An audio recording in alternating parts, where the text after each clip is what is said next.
White ഹൌസിൽ American president Donald ട്രംപുമായി നിർണായക കൂടിക്കാഴ്ച നടത്തി ഇസ്രായേൽ പ്രധാനമന്ത്രി ബെഞ്ചമിൻ നെതന്യാഹുവും യുക്രൈൻ പ്രസിഡന്റ് വ്ളാഡിമിർ സെലൻസ്കിയും. അന്തരിച്ച യു.എസ്. സെനറ്റർ ലിൻഡ്സി ഗ്രഹാമിന്റെ സംസ്കാര ചടങ്ങുകൾക്ക് പങ്കെടുക്കാനായി വാഷിംഗ്ടണിലെത്തിയ ഇരു നേതാക്കളും വൈറ്റ് ഹൌസിലെത്തി ട്രംപുമായി ചർച്ചകൾ നടത്തി. ഈ കൂടിക്കാഴ്ചകൾ വളരെ പോസിറ്റീവും ഫലപ്രദവുമായിരുന്നുവെന്ന് വൈറ്റ് ഹൌസ് വക്താവ് അറിയിച്ചു. ഇറാനുമായുള്ള സൈനിക നീക്കങ്ങളുടെ അടുത്ത ഘട്ടവും പശ്ചിമേഷ്യൻ സുരക്ഷയുമായിരുന്നു നെതന്യാഹുവുമായുള്ള കൂടിക്കാഴ്ചയിലെ പ്രധാന വിഷയം. ഇറാൻ ഒരിക്കലും ആണവായുധം സ്വന്തമാക്കാൻ അനുവദിക്കില്ലെന്ന കാര്യത്തിൽ അമേരിക്കയും ഇസ്രയേലും ഒരേ തട്ടിലാണെന്ന് കൂടിക്കാഴ്ചയ്ക്ക് ശേഷം നെതന്യാഹു വ്യക്തമാക്കി. ഇറാന്റെ പീക്ക് ആക്സ് മൗണ്ടൻ ആണവ നിലയത്തിലെ നീക്കങ്ങളെക്കുറിച്ചുള്ള രഹസ്യാന്വേഷണ വിവരവും നെതന്യാഹു ട്രംപിന് മുന്നിൽ അവതരിപ്പിച്ചു. ഹോർമൂസ് കടലിടുക്കിലെ സുരക്ഷ, ലബനനിലെ സൈനിക നീക്കങ്ങൾ, കരാറുകളുടെ വ്യാപനം എന്നിവയും ചർച്ചയായി. ഇസ്രയേലിൽ വരാനിരിക്കുന്ന തെരഞ്ഞെടുപ്പിന് മുന്നോടിയായി ട്രംപുമായുള്ള അടുത്ത ബന്ധം രാഷ്ട്രീയ നേട്ടമാക്കി മാറ്റാനും ഭരണ തുടർച്ച ഉറപ്പാക്കാനും നെതന്യാഹു ലക്ഷ്യമിടുന്നുണ്ട്. റഷ്യൻ ആക്രമണം നേരിടുന്ന യുക്രൈന് ആവശ്യമായ വ്യോമ പ്രതിരോധ സംവിധാനങ്ങളും നയതന്ത്ര നീക്കങ്ങളുമായിരുന്നു സെലൻസ്കിയുമായുള്ള ചർച്ചയിലെ പ്രധാന അജണ്ട.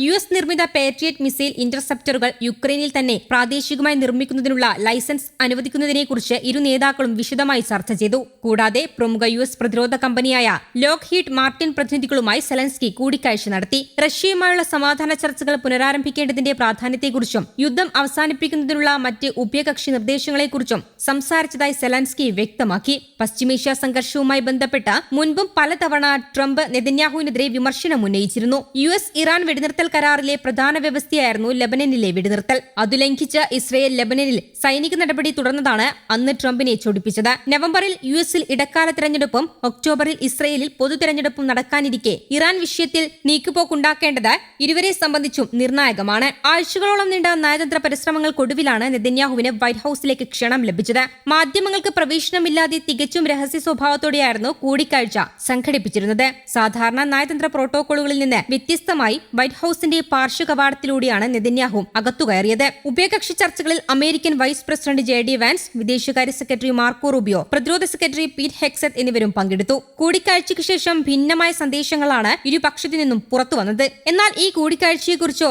ചർച്ച ചെയ്ത വിഷയങ്ങളെക്കുറിച്ചോ ട്രംപ് ഔദ്യോഗികമായി കൂടുതൽ പ്രതികരണങ്ങൾക്ക് തയ്യാറായിട്ടില്ല. മേഖലയിലെ സൈനിക നടപടികളിലും നയതന്ത്ര സമീപനങ്ങളിലും ഇരു നേതാക്കളും തമ്മിലുള്ള വിടവ് വർദ്ധിച്ചുവരുന്നതിന്റെ സൂചനയായാണ് വിദേശകാര്യ നിരീക്ഷകർ ട്രംപിന്റെ ഈ മൗനത്തെ വിലയിരുത്തപ്പെടുന്നത്. റഷ്യൻ ആക്രമണം നേരിടുന്ന യുക്രൈന് ആവശ്യമായ വ്യോമ പ്രതിരോധ സംവിധാനങ്ങളും നയതന്ത്ര നീക്കങ്ങളുമായിരുന്നു സെലൻസ്കിയുടെ പ്രധാന അജണ്ട. അത് അദ്ദേഹം ആവർത്തിക്കുകയും ചെയ്തു. യു.എസ്. നിർമ്മിത പേട്രിയറ്റ് മിസൈൽ ഇന്റർസെപ്റ്ററുകൾ യുക്രൈനിൽ തന്നെ പ്രാദേശികമായി നിർമ്മിക്കുന്നതിനുള്ള ലൈസൻസ് അനുവദിക്കുന്നതിനെക്കുറിച്ചും ഇരു നേതാക്കളും വിശദമായി ചർച്ച ചെയ്തു. കൂടാതെ പ്രമുഖ യു.എസ്. പ്രതിരോധ കമ്പനിയായ ലോക്ഹീഡ് മാർട്ടിൻ പ്രതിനിധികളുമായും സെലൻസ്കി കൂടിക്കാഴ്ച നടത്തി.